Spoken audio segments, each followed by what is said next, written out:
Welcome to this second part of my video series on how you can write gamebooks. Once you've decided that you want to write a gamebook, you need to decide on what genre or what story or type of story that you're going to tell. Now, fundamentally, you can tell any story you want. But you have to ask yourself why you're writing this book at all. Are you doing it because it's on a bucket list? Then fine, you don't need to consider which genre. Under that condition, you can just write the book you want to write. But if you're writing this book in order to sell it, then you need to know what's going to be popular, what genre, what type of book is going to be popular to the game-playing public. Now, fighting fantasy, which started off the whole gamebook thing, had its roots set in fantasy. And by that, I mean the classic Conan-style fantasy. Heroic people running across the landscape, slaughtering bad guys and monsters. This style of fantasy is a perfect fit for a gamebook.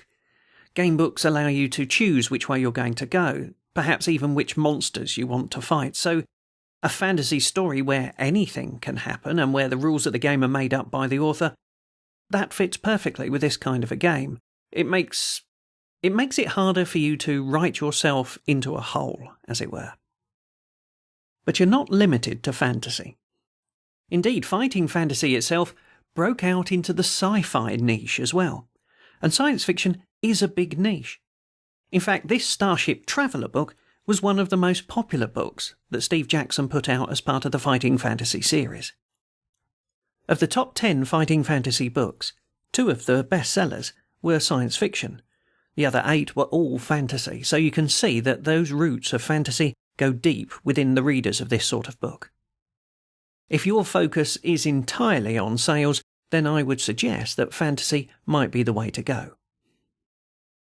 But what else, what other niches can you try to fill? Well, practically anything. If you want your protagonist to be something that perhaps the Bronte sisters wrote, that's entirely doable.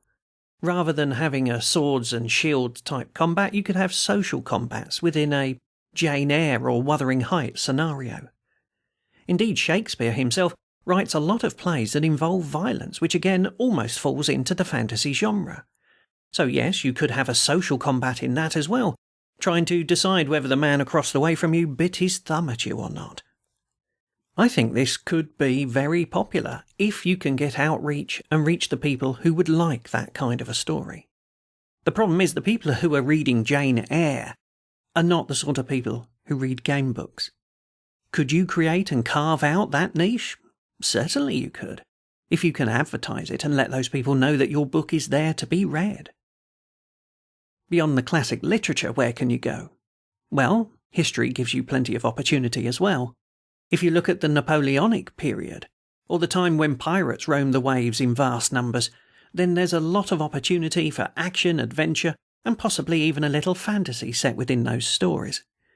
For instance, you could play the part of Richard Sharp as he fights his way across the peninsula, or even you could be out hunting for Blackbeard the pirate, or even be Blackbeard the pirate. Moving on from these historic situations, you've got modern espionage, which would be perfect for a game book. Are you James Bond or a James Bond-like character trying to fight off the evils of corporatism? You could even descend into horror if you want. Perhaps a slasher flick in book form, or perhaps something a little more mental or Lovecraftian. Once you've thought of a few genres that you might like to try, you have to consider the style of your book, and will this style fit with the genre you've chosen? Now, when I say book style, I mean how it behaves when you're reading it. Let's consider some of the options here. The choose-your-own adventure books were really choices by chapter. Some of the entries within those books became an entire chapter in length, which meant you really only had 5 or 6 choices through the entire book. You were just moving from one entire chapter and then choosing which chapter to read next. You could break that down to the next step and perhaps limit your book to 100 multi-page entries.